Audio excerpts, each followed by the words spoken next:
Good morning everybody, Luke here, Chunky Travellers, welcome back. So today we're back, well I'm back in the shed, Paul Ryan's at work again like usual. But what we're doing today, it's just I'm probably not going to film as much as I'd like to usually just because we're so far under the pump and I just want to get as much done as I possibly can. Alright, so as you can see we've got that dash 10 fitting on underneath. Got a seal. I did put a little bit of gasket former. I just like to be sure.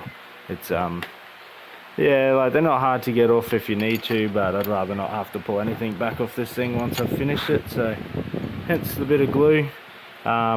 This will be moving because that front housing will have to it'll have to rotate a bit anyway, just depending on where our inch-killer piping ends up, so that shouldn't be an issue.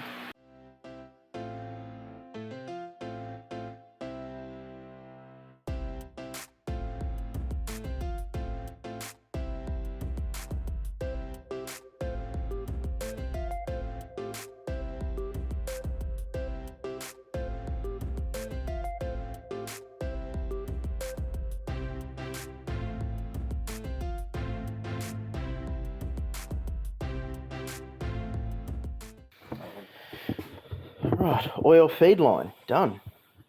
Yeah, so I might show you how to do these, because these are a nylon braid, stainless inside, nylon outside.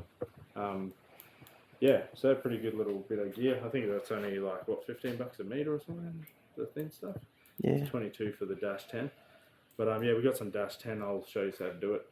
But yeah, that's all it is, fitting on there. This one just winds onto here, so we're going to run it across the front.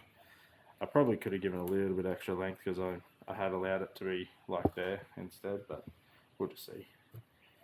And I thought I would just show you how I do these fittings. So I've got some Aeroflow. We're just doing up a oil drain line back to our sump from the turbo. And yeah, I just thought it'd be interesting just to show you how I do them. I'm not by any means a qualified mechanic, or I do this on a regular basis, so this is just how I learned to do them back when I was doing them fairly regularly. But they're very simple. They're just an AN fitting, so you got your barb end and your nut there, which then just goes onto like a solid nail connector or thread. So the first step, and I'll set the camera up so you can see all this, is we're just gonna cut.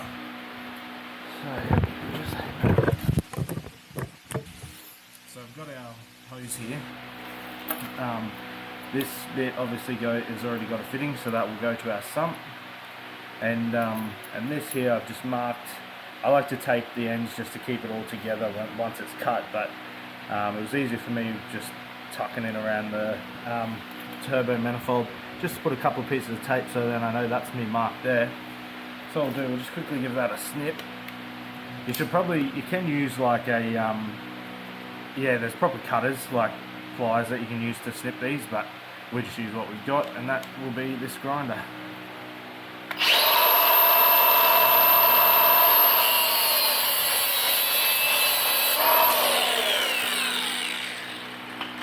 Alright, so that's chopped.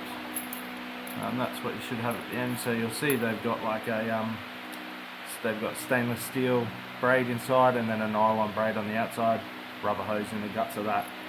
So I just pull these fellas off. So you peel your tape back.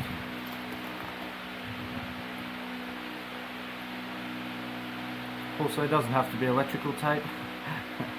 This is what I had on hand at the minute.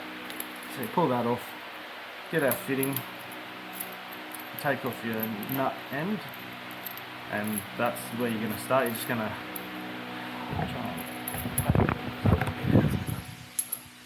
yeah, so you feed it on that end first, so it goes over your hose like so, and then you're just going to feed it down. I don't know, you probably won't be able to see that, but just to the bottom of the thread of that nut.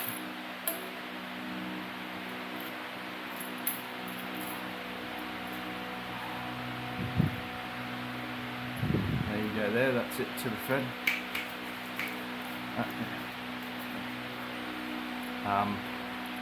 And so from there, I just use a bit, this is just like a WD-40 knockoff.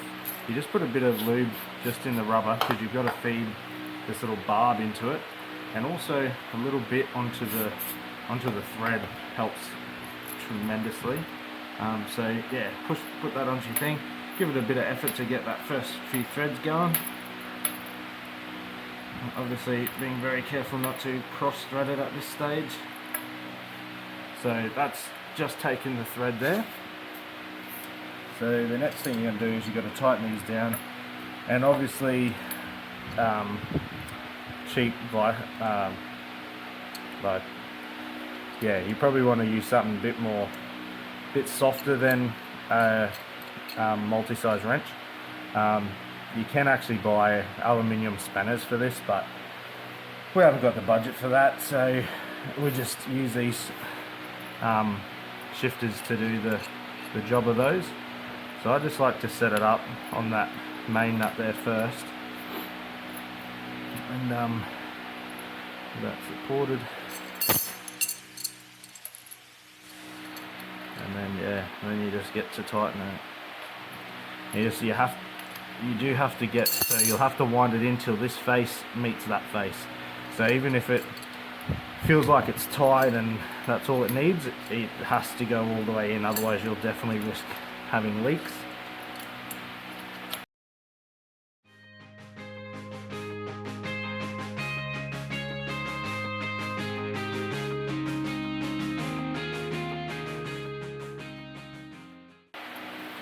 Alright, so there you have it. It's so you can see that the spanners, because they're harder than the material these are made out of, it'll actually damage them. But yeah, it is what it is. But that's it there. So that's our completed oil return elbow kind of thing. So I'll show you that going on in a second.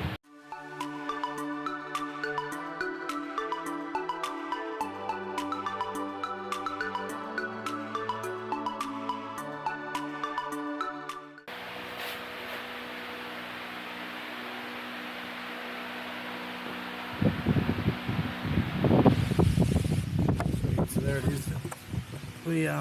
Yeah, so you can see it's probably a bit, it will be a bit close to that exhaust, but we're going to put some heat shield like wrap on that, so it shouldn't be too much of an issue. But there is 1-10 oil drain. I am home from work, finally. Well, I've been here for a few hours. So we took the what's it called, the intake manifold off the engine to get the throttle body off. Yeah, throttle body and fuel rail. We were hoping to use the fuel rail, but that does not fit on this custom-made plenum. So the fuel lines come up here, they hit on that, so we can't use the factory fuel line, factory fuel rail. That's it. Thank you, Luke. Yeah, so we are going to buy a custom one so that actually fits. And then today I got the foot pedal from a BF Falcon. And if you do need to buy the foot pedal, make sure you get the wiring. Yes, get the wiring with it. Get the matching plug because they're different. Yeah.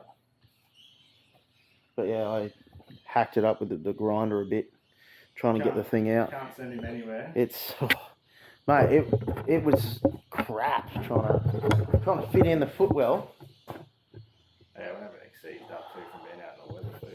Yeah, and the bolts there were spinning with the nuts, so I had to try and cut them off with a grinder, both sides. But I hope I haven't stuffed it. But one way to find out. yeah, it is what it is. We'll just get a new one, I guess. Also, what we did today is, well, this afternoon, it's cut holes for.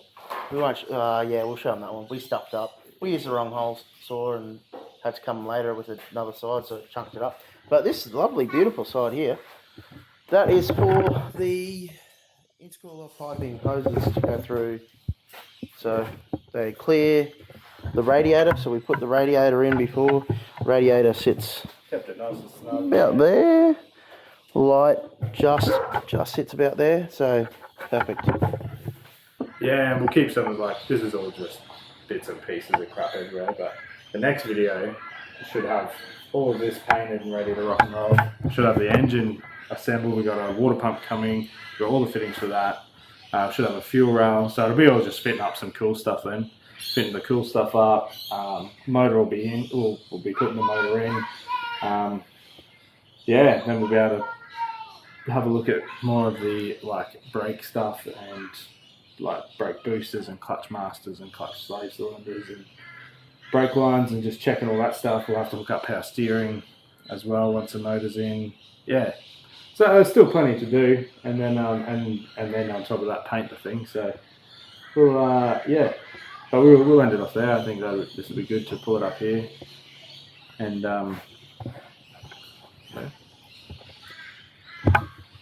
yeah, thank you very much for watching.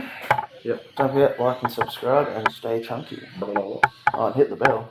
Oh yeah, don't forget the bell. It's important you get to see everything we do then. And yeah, check out some of our old videos too. There's some good stuff in there.